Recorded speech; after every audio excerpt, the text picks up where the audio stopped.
ಸ್ನೇಹಿತರೆ, ಯಶ್ ನಟನೆಯ ಟಾಕ್ಸಿಕ್ ಚಿತ್ರದ ಟ್ರೈಲರ್ದೇ ಈಗ ಎಲ್ಲೆಲ್ಲೂ ಚರ್ಚೆ. ಅದು ದೇಶ ವಿದೇಶಗಳಲ್ಲಿ ಕೂಡ ಈಗ ಟಾಕ್ಸಿಕ್ ಟ್ರೈಲರ್ ನ ವಿಮರ್ಶೆ ಮಾಡ್ತಾ ಇದ್ದಾರೆ, ಚರ್ಚೆ ಮಾಡ್ತಾ ಇದ್ದಾರೆ. ಯಾಕೆಂದ್ರೆ ಆ ಟ್ರೈಲರ್ ಅಷ್ಟು ಸೂಪರ್ ಆಗಿ ಬಂದಿದೆ, ಬ್ಲಾಕ್ ಬಸ್ಟರ್ ಅಂತಾನೆ ಹೇಳ್ಬೋದು. ಯಾಕಂದ್ರೆ ಇಲ್ಲಿವರೆಗೆ ಪ್ರೇಕ್ಷಕರು ಟಾಕ್ಸಿಕ್ ಸಿನಿಮಾ ಬಗ್ಗೆ ಎಷ್ಟು ಕುತೂಹಲದಿಂದ ಕಾಯ್ತಿದ್ರು, ಆ ಕುತೂಹಲವನ್ನ ದುಪ್ಪಟ್ಟು ಜಾಸ್ತಿ ಮಾಡಿದೆ ಅಂತ ಹೇಳ್ಬೋದು. ಮತ್ತೆ ತುಂಬಾ ವಿಷಯಗಳಿದೆ ಆ ಟ್ರೈಲರ್ ನಲ್ಲಿ. ಅದು ಸಾದಾ ಸೀದಾ ಟ್ರೈಲರ್ ಖಂಡಿತ ಅಲ್ವೇ ಇಲ್ಲ, ಪರ್ಫೆಕ್ಟ್ ಟ್ರೈಲರ್ ಅಂತ ಹೇಳ್ಬೋದು. ಬನ್ನಿ ಇವತ್ತಿನ ವಿಡಿಯೋದಲ್ಲಿ ನಾನು ಟಾಕ್ಸಿಕ್ ಟ್ರೈಲರ್ ಬಗ್ಗೆ ನನ್ನ ಅಭಿಪ್ರಾಯವನ್ನ ನಿಮಗೆ ಹೇಳ್ತಾ ಇದ್ದೀನಿ. ನಿಮ್ಗೆ ನನ್ನ ವಿಡಿಯೋಗಳು ಇಷ್ಟ ಆದ್ರೆ ಸಬ್ಸ್ಕ್ರೈಬ್ ಮಾಡಿ, ಶೇರ್ ಮಾಡಿ, ಹಾಗೆ ನೋಟಿಫಿಕೇಶನ್ ಬಟನ್ ಒತ್ತೋದು ಮಾತ್ರ ಮರಿಬೇಡಿ. ನೀವು ನೋಡ್ತಾ ಇದ್ದೀರಾ ವಾಯ್ಸ್ ಆಫ್ ಪದ್ಮ.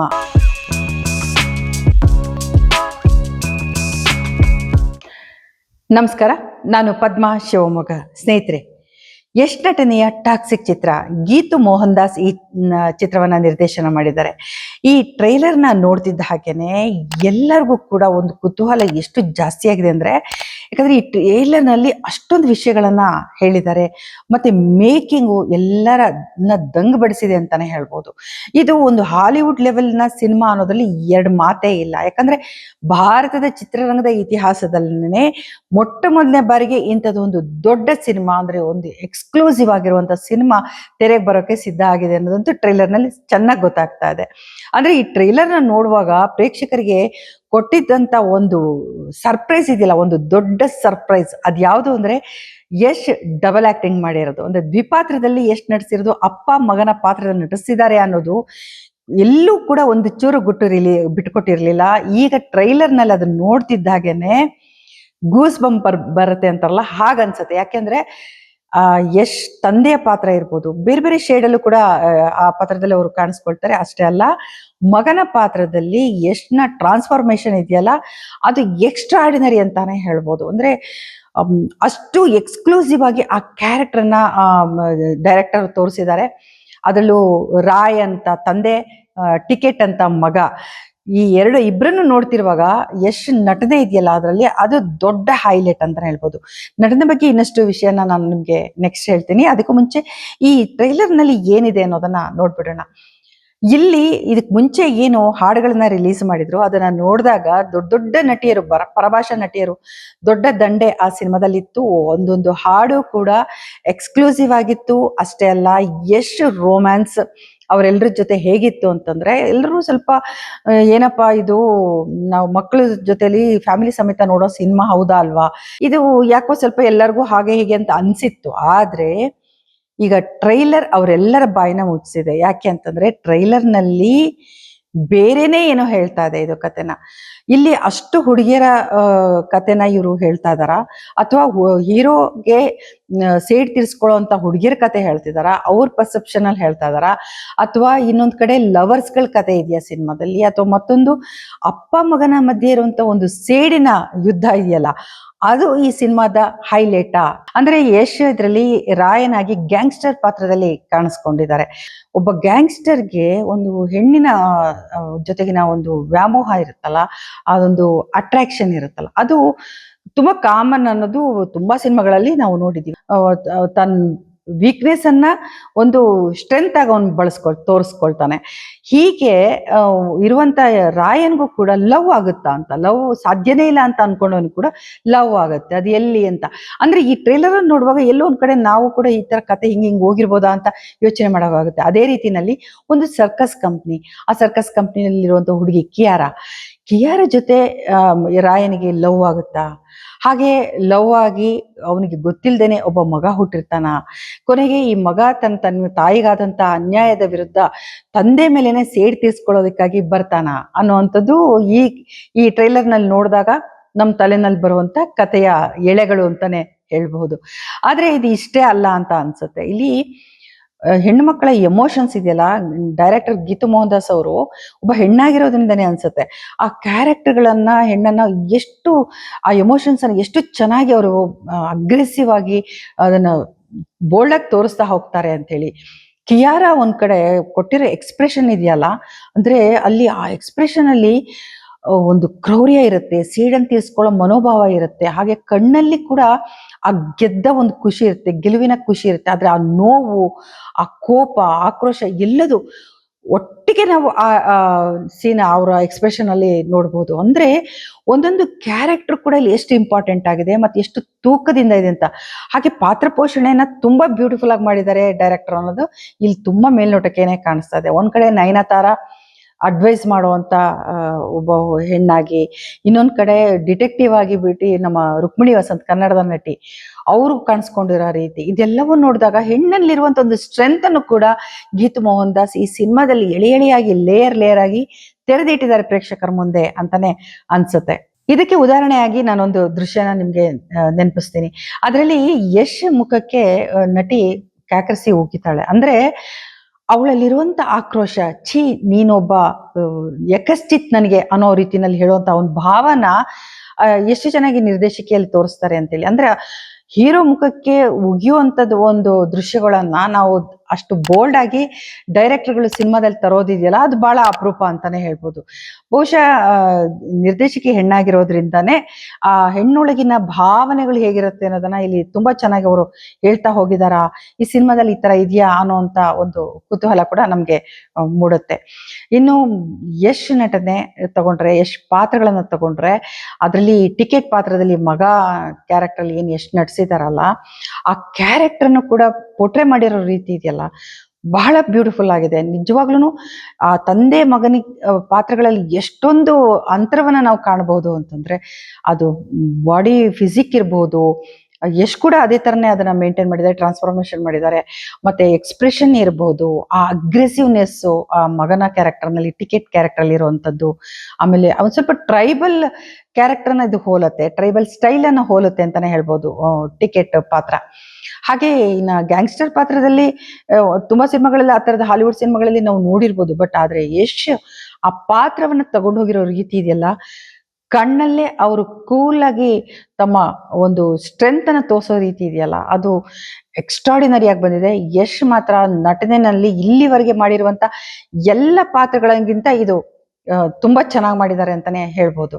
ಯಶ್ ಈ ಸಿನಿಮಾನ ಹೇಗೆ ನೇಟಿವಿಟಿಗೆ ಹತ್ರವಾಗಿ ಇದನ್ನ ತಗೊಂಡು ಹೋಗ್ತಾರೆ ಅನ್ನೋ ಒಂದು ಕುತೂಹಲ ನಮ್ಗಿತ್ತು. ಅಂದ್ರೆ ಈಗ ಅದು ಕನ್ನಡದ ಸಿನಿಮಾ ಮಾತ್ರ ಅಲ್ಲ, ಅಥವಾ ಕನ್ನಡದ ನೇಟಿವಿಟಿಗೆ ಹೊಂದೋ ಹಾಗೆ ಮಾತ್ರ ಮಾಡೋಕ್ಕಾಗೋದಿಲ್ಲ, ಅಥವಾ ಬಾಲಿವುಡ್ ಮಾತ್ರ ಸೀಮಿತ ಅಲ್ಲ. ಇದು ಬೇರೆ ದೇಶಗಳಿಗೆ ಕೂಡ, ವಿದೇಶಗಳಲ್ಲಿ ಅಂದ್ರೆ ಇಡೀ ವಿಶ್ವವನ್ನ ಗಮನದಲ್ಲಿ ಇಟ್ಕೊಂಡು ಅದು ಎಲ್ಲರಿಗೂ ಕನೆಕ್ಟ್ ಆಗೋ ರೀತಿಯಲ್ಲಿ ಒಂದು ಕಥೆನ ಆರಿಸ್ಕೊಳ್ಳೋದಿದೆಯಲ್ಲ, ಅಥವಾ ಆ ನೇಟಿವಿಟಿನ ಆ ಸಿನಿಮಾದಲ್ಲಿ ತರೋದಿದೆಯಲ್ಲ, ಅದು ತುಂಬಾ ಸುಲಭದ ಮಾತು ಖಂಡಿತ ಅಲ್ಲ. ಈ ಸಿನಿಮಾದಲ್ಲಿ ನಾವು ಅದನ್ನ ಗುರುತಿಸ್ಬೋದು. ಅಂದ್ರೆ ನೋಡಿ, ಅಲ್ಲಿ ಸರ್ಕಸ್ ಕಂಪ್ನಿ ಬರುತ್ತೆ.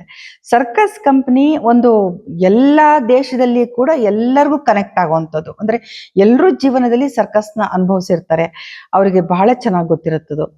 ಇನ್ನೊಂದು ಗ್ಯಾಂಗ್ಸ್ಟರ್ ವಿಷಯ, ಅದು ಕೂಡ ಎಲ್ಲರಿಗೂ ಕೂಡ ಕನೆಕ್ಟ್ ಆಗುವಂಥದ್ದು, ಎಲ್ಲಾ ದೇಶದಲ್ಲೂ ನೋಡಿರೋವಂಥದ್ದು. ಹಾಗಿದ್ದಾಗ ಆಮೇಲೆ ಹೆಣ್ಣು ಗಂಡಿನ ರಿಲೇಶನ್ಶಿಪ್ ಅದು ಕೂಡ. ಸೊ ಇದೆಲ್ಲವನ್ನು ಕೂಡ ಇಟ್ಕೊಂಡು ಅವರು ಕಥೆನ ಆಯ್ಕೆ ಮಾಡ್ಕೊಂಡಿರೋದಿದೆಯಲ್ಲ, ಅದು ನಿರ್ದೇಶಕಿ ಮತ್ತೆ ಯಶ್ ಆ ಕ್ರೆಡಿಟ್ ಅದು ಇವ್ರಿಬ್ರಿಗೂ ಸೇರ್ಬೇಕು ಅಂತಾನೆ ಹೇಳ್ಬೋದು, ರೈಟರ್ಗೆ ಕೂಡ. ಹಾಗಾಗಿನೇ ಈ ಸಿನಿಮಾ ಒಂದ್ ರೀತಿನಲ್ಲಿ ಎಲ್ಲ ಕಡೆಗೂ ಸಲ್ಲುವ ಸಿನಿಮಾ. ಅಂದ್ರೆ ವಿಭಿನ್ನವಾದಂತ ಹೊಸ ರೀತಿಯ ಅನುಭವವನ್ನ ಕೊಡುವಂತ ಒಂದು ಪ್ರಯತ್ನ ನಮ್ಗೆ ಈ ಟ್ರೈಲರ್ ನಲ್ಲಿ ಸ್ಪಷ್ಟವಾಗಿ ಕಾಣಿಸ್ತಾ ಇದೆ. ಟಾಕ್ಸಿಕ್ ಚಿತ್ರದ ಟ್ರೈಲರ್ ಕಟಿಂಗ್ ಕೂಡ ಎಷ್ಟು ಪರ್ಫೆಕ್ಟ್ ಆಗಿದೆ ಅಂದ್ರೆ, ಒಂದು ಟ್ರೈಲರ್ ಅಂದ್ರೆ ಹೇಗಿರ್ಬೇಕು ಅನ್ನೋದನ್ನ ಈ ಟ್ರೈಲರ್ನ ನೋಡಿ ನಾವು ಅರ್ಥ ಮಾಡ್ಕೋಬೇಕು. ಆ ರೀತಿನಲ್ಲಿ ಟ್ರೈಲರ್ ಕಟಿಂಗ್ ಇದೆ. ಇನ್ನು ಟೆಕ್ನಿಕಲ್ ಪಾರ್ಟ್ಗೆ ಬಂದ್ರೆ ಅದನ್ನ ಹೇಳೋದೇ ಬೇಡ, ಯಾಕಂದ್ರೆ ಒಂದೊಂದು ಡಿಪಾರ್ಟ್ಮೆಂಟ್ ಅಲ್ಲೂ ಕೂಡ ಎಷ್ಟು ಪರ್ಫೆಕ್ಷನ್ ಕಾಣ್ತಾ ಇದೆ ಅಂತಂದ್ರೆ, ಸಿನಿಮಾಟೋಗ್ರಫಿ ಅಮೇಝಿಂಗ್ ಆಗಿದೆ. ಒಂದು ಫೇರಿ ಟೇಲ್ ಸಿನಿಮಾ ತರ ಅದನ್ನ ತೆರೆ ಮೇಲೆ ತಂದಿರ. ಅಲ್ಲಿ ಕಲರ್ ಟೋನ್ ಬಳಸಿರೋ ರೀತಿ ಇದೆಯಲ್ಲ, ಅದು ಕೂಡ ರೆಡ್, ಬ್ರೌನ್ ಮತ್ತೆ ಅದು ಐಸ್ಲ್ಯಾಂಡ್ ತರ ಜಾಗ, ಇದೆಲ್ಲವೂ ಕೂಡ ಆ ಭಾವಕ್ಕೆ ಮತ್ತೆ ಆ ಸಿನಿಮಾದ ಕತೆಗೆ ಬೇಕಾಗಿರೋ ರೀತಿನಲ್ಲಿ ಆಯಾ ಸೀನಿಗೆ ತಕ್ಕನಾಗೆ ಅವರು ಬಳಸ್ಕೊಂಡಿರೋದು ಬಹಳ ಬ್ಯೂಟಿಫುಲ್ ಆಗಿ ಸ್ಕ್ರೀನ್ ಅಲ್ಲಿ ಕಾಣಿಸ್ತಾ ಇದೆ. ಇನ್ನು ಸೌಂಡ್ಗೆ ಬಂದ್ರೆ, ಸೌಂಡ್ ಅಲ್ಲಿ ಒಂದು ಸ್ವಲ್ಪ ಇನ್ನೊಂದಿಷ್ಟು ವರ್ಕ್ ಮಾಡ್ಬೇಕಿತ್ತೇನೋ ಅಂತ ಅನ್ಸತ್ತೆ. ಯಾಕಂದ್ರೆ ಡೈಲಾಗ್ಗಳನ್ನ ಏನು ಡಬ್ಬಿಂಗ್ ಮಾಡಿದ್ದಾರೆ ಅದನ್ನ ಯಥಾವತ್ತಾಗಿ ಕೆಲವು ಕಡೆ ಯೂಸ್ ಮಾಡಿದ್ದಾರೆ ಅಂತ ಮೇಲ್ನೋಟಕ್ಕೆ ಅನಿಸ್ತಾ ಇದೆ. ಅದು ಅಷ್ಟೇ ಆಗೋದಿಲ್ಲ. ಒಂದು ಸಿನಿಮಾ ಅಂದಾಗ ಅಲ್ಲಿ ಸೌಂಡ್ ಮೇಲೆ ಕೂಡ ಒಂದು ವರ್ಕ್ ಮಾಡ್ಬೇಕಾಗತ್ತೆ, ಅದನ್ನ ಎನ್ಹಾನ್ಸ್ ಮಾಡ್ಬೇಕಾಗತ್ತೆ. ಅಂದ್ರೆ ವಾಯ್ಸ್ ಕಲ್ಚರ್ ಇರುತ್ತಲ್ಲ, ಅದನ್ನ ನಾವು ಮಾತನಾಡಿದ ಮೇಲೂ ಕೂಡ, ಅಂದ್ರೆ ಡಬ್ ಮಾಡಿದ ಮೇಲೂ ಕೂಡ ಇನ್ನಷ್ಟು ಬ್ಯೂಟಿಫುಲ್ ಮಾಡೋದು ಅಥವಾ ಇನ್ನಷ್ಟು ಎನ್ಹ್ಯಾನ್ಸ್ ಮಾಡೋದಕ್ಕೆ ಅವಕಾಶ ಇರುತ್ತೆ. ಅದು ಲೇಯರ್ನಲ್ಲಿ ನೀವು ಟೆಕ್ನಾಲಜಿನ ಬಳಸ್ಕೊಂಡು ಮಾಡ್ತಾ ಹೋಗ್ಬೋದು. ಅದು ಇನ್ನೊಂದು ಸ್ವಲ್ಪ ಇಲ್ಲಿ ವರ್ಕ್ ಆಗ್ಬೇಕಿತ್ತೇನೋ ಅಂತ ಅನ್ಸುತ್ತೆ. ಇನ್ನು ಎಡಿಟಿಂಗಿಗೆ ಬಂದ್ರೆ ಈ ಸಿನಿಮಾದಲ್ಲಿ ಸಿನಿಮಾಟೋಗ್ರಫಿ ಹೇಗಿದೆಯೋ ಅದಕ್ಕೆ ಪೂರಕವಾಗಿ ಎಡಿಟಿಂಗ್ ಹಂಗೆ ಇದ್ದಾಗ ಮಾತ್ರ ಅದು ಜನಕ್ಕೆ ಅಷ್ಟೇ ಪರಿಣಾಮಕಾರಿಯಾಗಿ ಮುಟ್ಟೋಕೆ ಸಾಧ್ಯ. ಅದು ಇಲ್ಲಿ ವರ್ಕ್ ಆಗಿದೆ. ಎಡಿಟಿಂಗು ಕೂಡ ಅಮೇಝಿಂಗ್ ಆಗಿದೆ. ಇನ್ನು ಮ್ಯೂಸಿಕ್, ಅದು ರವಿ ಬಸ್ರೂರು ಮತ್ತೆ ಇನ್ನೊಬ್ರು ಮ್ಯೂಸಿಕ್ ಡೈರೆಕ್ಟರ್ ಮಾಡಿರುವಂತ ಒಂದು ಮ್ಯೂಸಿಕ್, ಅದು ಕೂಡ ಎಲ್ಲ ಕಡೆ ಬಹಳ ಚೆನ್ನಾಗಿ ಟ್ರೈಲರ್ನಲ್ಲಿ ಕಂಡು ಬರ್ತಾ ಇದೆ. ಇನ್ನು ಆರ್ಟ್ ವರ್ಕ್ ಬಗ್ಗೆ ಹೇಳಲೇಬೇಕು. ಆರ್ಟ್ ಡೈರೆಕ್ಷನ್ ಇದೆಯಲ್ಲ, ಅದು ಎಕ್ಸಲೆಂಟ್ ಅಂತ ಹೇಳ್ಬೋದು. ಅಂದ್ರೆ ಒಂದೊಂದು ಫ್ರೇಮ್ ನೋಡುವಾಗ್ಲೂ ಕೂಡ ಅಲ್ಲಿ ಎಷ್ಟೊಂದು ಡೀಟೇಲಿಂಗ್ಸ್ ಇದೆ ಅಂತಂದ್ರೆ ಆರ್ಟ್ ಡೈರೆಕ್ಷನ್ ಅಲ್ಲಿ ಅವ್ರು ಮಾಡಿರುವಂತ ವರ್ಕ್ ಇದೆಯಲ್ಲ, ಅದು ಅಮೇಝಿಂಗ್ ಅಂತ ಅನ್ಬೋದು. ಅದು ಈ ಸಿನಿಮಾನ ಒಂದು ರೀತಿನಲ್ಲಿ ಅಂದ್ರೆ ರೆಟ್ರೋ ಸ್ಟೈಲ್ ಅಲ್ಲಿ ಈ ಸಿನಿಮಾನ ತರೋದಿಕ್ಕೆ ಮತ್ತು ಒಂದು ಪಿರಿಯಾಡಿಕಲ್ ಸ್ಟೈಲ್ ಅಲ್ಲಿ ಈ ಸಿನಿಮಾನ ತೆರೆಗೆ ತರೋದಿಕ್ಕೆ ಬಹಳ ಪ್ರಮುಖವಾದಂತ ಒಂದು ಕೊಡುಗೆ ಅಂತಾನೆ ಹೇಳ್ಬೋದು. ಹೀಗೆ ಈ ಸಿನಿಮಾದಲ್ಲಿ ಎಷ್ಟೆಲ್ಲ ವಿಷಯಗಳಿದೆ ಅದು ಟ್ರೈಲರ್ ನಿಂದ ಗೊತ್ತಾಗ್ತಾ ಇದೆ. ಹಾಗಾದ್ರೆ ಸಿನಿಮಾದಲ್ಲಿ ಇನ್ನೂ ಇದೆ ಅಂತ ಹೇಳ್ತಾ ಇದ್ದಾರೆ ಯಶ್. ಒಟ್ಟಾರೆಯಾಗಿ ಜನ ಈ ಸಿನಿಮಾ ರಿಲೀಸ್ಗೆ ಕಾಯ್ತಾ ಇದ್ದಾರೆ ಅಂತಾನೆ ಹೇಳ್ಬೋದು. ಕ್ಷಣ ಕ್ಷಣ ಎಣಿಸ್ತಾ ಇದ್ದಾರೆ ಅಂತ ಹೇಳ್ಬೋದು. ಹಾಗೆ ಸ್ಕ್ರೀನ್ ಮೇಲೆ ಈ ಚಿತ್ರದ ಒಂದು ಎಕ್ಸ್ಪೀರಿಯನ್ಸ್ ಮಾಡೋದಿಕ್ಕೆ, ಒಂದು ರಸದೌತಣ ಅಂತ ಹೇಳ್ಬೋದು, ಅದನ್ನ ಅನುಭವಿಸೋದಿಕ್ಕೆ ಪ್ರೇಕ್ಷಕ ಕಾಯ್ತಾನೆ. ಇದೇ ಒಂದು ಸಿನಿಮಾಗೆ ಬೇಕಾಗಿರೋದು. ಅಂದ್ರೆ ನೀವು ಯಾವ ರೀತಿಯ ಪ್ರಯೋಗ ಬೇಕಾದ್ರೂ ಮಾಡ್ಬೋದು ಸಿನಿಮಾದಲ್ಲಿ. ಅದು ಒಂದು ಹೊಸ ಅನುಭವವನ್ನ ನೀಡಬೇಕು. ಯಶ್ ಆ ಹಾದಿನಲ್ಲಿ ಬಹಳ ಚೆನ್ನಾಗಿ ಹೆಜ್ಜೆ ನೀಡ್ತಾ ಇದ್ದಾರೆ. ಯಾಕೆ ಅಂತಂದ್ರೆ KGF ನಂತರ ಒಂದು 4 ವರ್ಷ 5 ವರ್ಷ ಗ್ಯಾಪ್ ಆಗ್ತಾ ಹೋಯ್ತು ಅವ್ರ ಸಿನಿಮಾಗಳಿಗೆ. ಆಗ ಇಂಡಸ್ಟ್ರಿನಲ್ಲಿ ಕೆಲವರು ಮಾತಾಡ್ಕೊಂಡಿದ್ದಿದೆ, ಒಬ್ಬ ಕಲಾವಿದ ಅನ್ನೋನು ಒಂದಾದ್ಮೇಲೆ ಒಂದು ಅಂಥದ್ದೇ ಸಿನಿಮಾಗಳಿಗೆ ಕಾಯಬಾರ್ದು, ಎಲ್ಲ ತರ ಪಾತ್ರಗಳನ್ನ ಮಾಡ್ಬೇಕು, ಅಲ್ಲಿಗೆ ಸೀಮಿತವಾಗಿ ತನ್ನ ಸುತ್ತ ತಾನೇ ಚೌಕಟ್ಟನ್ನು ಹಾಕೋಬಾರ್ದು ಅನ್ನೋ ತರ ಎಲ್ಲ ಮಾತುಗಳು ಕೇಳಿ ಬಂದಿತ್ತು. ಆದ್ರೆ ಯಶ್ ಗುರಿ ಒಂದೇ ಆಗಿತ್ತು, ಅದು ಹಾಲಿವುಡ್. ಅಂದ್ರೆ ಅದನ್ನು ಮೀರಿಸುವಂತಹ ಒಂದು ಸಿನಿಮಾನ ಮಾಡ್ಬೇಕು ಅನ್ನೋದು. ಅದಕ್ಕೆ ಸರಿಯಾಗಿನೇ ಅವರು ಒಂದು ಏನ್ ಹೇಳ್ತಾರೆ, ಮೆಗಾ ಜಂಪ್ ಅಂತ, ಒಂದು ಸಿನಿಮಾದಿಂದ ಇನ್ನೊಂದು ಸಿನಿಮಾಗೆ ಅವರು ಮೆಗಾ ಜಂಪ್ ಮಾಡ್ತಾ ಇರೋದನ್ನ ನೋಡಿದಾಗ ಖಂಡಿತ ಹಾಲಿವುಡ್ ಅಲ್ಲಿ ಕೂಡ ದೊಡ್ಡ ಹೆಸರನ್ನು ಮಾಡ್ತಾರೆ. ಯಾಕಂದ್ರೆ ಹಾಲಿವುಡ್ಗೆ ಪರ್ಫೆಕ್ಟ್ ಆಗಿ ಮ್ಯಾಚ್ ಆಗುವಂತ ಒಂದು ಎಲ್ಲ ಅರ್ಹತೆ ಯಶ್ರಲ್ಲಿ ನಾವೀಗ ಕಾಣ್ತಾ ಇದ್ದೀವಿ. ನಟನೆ ಇರ್ಬೋದು, ಒಂದು ಫಿಸಿಕ್ ಇರ್ಬೋದು, ಲುಕ್ ಇರ್ಬೋದು, ಆ ಕಥೆಗಳನ್ನ ಆಯ್ಕೆ ಮಾಡ್ಕೊಳ್ಳೋ ವಿಧಾನ ಇರ್ಬೋದು, ಇದೆಲ್ಲವೂ ಕೂಡ ಬಹುಶಃ ಯಶ್ನ ಒಂದು ದೊಡ್ಡ ಲೆವೆಲ್ಗೆ ಇದನ್ನ ತಗೊಂಡು ಹೋಗೋದ್ರಲ್ಲಿ ಅನುಮಾನನೇ ಇಲ್ಲ ಅಂತ ಹೇಳೋಣ. ಸ್ನೇಹಿತರೆ, ಟಾಕ್ಸಿಕ್ ಸಿನಿಮಾ ಟ್ರೈಲರ್ ನೋಡಿ ನಿಮ್ಗೇನ್ ಅನಿಸ್ತು? ಯಾವ ಸೀನ್ ನಿಮ್ಗೆ ತುಂಬಾ ಟಚಿಂಗ್ ಅಂತ ಅನಿಸ್ತು? ಯಾವ್ದು ಇಷ್ಟ ಆಯ್ತು? ಯಾಕಂದ್ರೆ ಈ ಟ್ರೈಲರ್ ನಲ್ಲಿ ತುಂಬಾ ಎಮೋಷನ್ಸ್ ಅನ್ನ ನೋಡ್ತಾ ಇದೀವಿ ನಾವು. ಬರೀ ಇದು ಗ್ಯಾಂಗ್ಸ್ಟರ್ ಸ್ಟೋರಿ ಅಲ್ಲ, ಇಲ್ಲಿ ಬಹಳ ರಿಲೇಶನ್ಶಿಪ್ ಇದೆ, ಮತ್ತೆ ಎಮೋಷನ್ಸ್ ತುಂಬಾ ಕಾಣಿಸ್ತಾ ಇದೆ. ಹಾಗಾಗಿನೇ ನಾನು ಕೇಳ್ತಾ ಇದ್ದೀನಿ, ಇದೊಂದು ಸ್ವಲ್ಪ ಡಿಫ್ರೆಂಟ್ ಆಗಿರುವಂತ ಸ್ಟೋರಿ ಅಂತ. ನಿರ್ದೇಶಕಿ ಗೀತು ಮೋಹನ್ ದಾಸ್ ಅವ್ರಿಗೆ ನಿಜವಾಗ್ಲೂ ಹ್ಯಾಟ್ಸ್ ಆಫ್ ಹೇಳ್ಬೇಕು. ಒಬ್ಬ ಮಹಿಳೆ, ಯಾಕಂದ್ರೆ ನಮ್ಮ ದೇಶದಲ್ಲಿ ಮಹಿಳಾ ನಿರ್ದೇಶಕರು ತುಂಬಾ ಜನ ಇದ್ದಾರೆ, ಆದ್ರೆ ಅವರನ್ನ ನಂಬಿ ದುಡ್ಡು ಹಾಕೋ ನಿರ್ಮಾಪಕರಿದಾರಲ್ಲ, ಅವ್ರು ಇಲ್ಲ ಅಂತಾನೆ ಹೇಳ್ಬೇಕು. ಬಹಳ ಹಿಂಜರಿತಾರೆ, ಒಂದು ಮನಸ್ಸು ಮಾಡಲ್ಲ, ಮುಂದಕ್ಕೂ ಬರಲ್ಲ, ಧೈರ್ಯ ಮಾಡೋದಿಲ್ಲ. ಆದ್ರೆ ಗೀತು ಮೋಹನ್ ದಾಸ್ ಎಲ್ಲರಿಗೆ ಉತ್ತರ ಕೊಟ್ಟಿದ್ದಾರೆ. ಒಬ್ಬ ಮಹಿಳೆಯಾಗಿ ಇಂಥ ಒಂದು ದೊಡ್ಡ ಸಿನಿಮಾವನ್ನ ಮಾಡಕ್ ಸಾಧ್ಯ ಆಗಿದೆ ಅನ್ನೋದನ್ನ, ಅವರು ಹೆಣ್ಣಿಗೆ ಸಾಧ್ಯ ಅನ್ನೋದನ್ನ ನಿರೂಪಿಸಿದ್ದಾರೆ. ಮತ್ತೆ ಯಶ್ಗೆ ಕೂಡ ನಾವು ಹ್ಯಾಟ್ಸ್ ಆಫ್ ಹೇಳ್ಬೇಕು. ಯಾಕಂದ್ರೆ ಅವರು ಗೀತು ಮೋಹನ್ ದಾಸ್ ಅಲ್ಲಿ ಒಂದು ನಂಬಿಕೆ ಇಟ್ಟು ಆ ಸಿನಿಮಾ ತಗೊಂಡೋದ್ರಲ್ಲ, ಅವ್ರ ಕೈ ಕೊಟ್ರಲ್ಲ, ಅದು ತುಂಬಾ ಗ್ರೇಟ್ ವಿಚಾರ. ಹಾಗಾಗಿ ಯಶ್ ಈ ವಿಚಾರದಲ್ಲಿ ತುಂಬಾ ಒಂದು ದೊಡ್ಡ ಕೆಲಸವನ್ನ ಮಾಡಿದ್ದಾರೆ. ಸೊ ಎಲ್ಲರಿಗೂ ಕೂಡ ನಾವು ಕಂಗ್ರಾಟ್ಸ್ ಹೇಳೋಣ. ನೀವು ನೋಡ್ತಾ ಇದ್ದೀರಾ ವಾಯ್ಸ್ ಆಫ್ ಪದ್ಮ. ನಿಮ್ಗೆ ನನ್ನ ವಿಡಿಯೋಗಳು ಇಷ್ಟ ಆದ್ರೆ ಸಬ್ಸ್ಕ್ರೈಬ್ ಮಾಡಿ, ಶೇರ್ ಮಾಡಿ, ಹಾಗೆ ನೋಟಿಫಿಕೇಶನ್ ಬಟನ್ ಒತ್ತೋದು ಮಾತ್ರ ಮರಿಬೇಡಿ. ಎಲ್ರಿಗೂ ಒಳ್ಳೇದಾಗ್ಲಿ. ನಮಸ್ಕಾರ.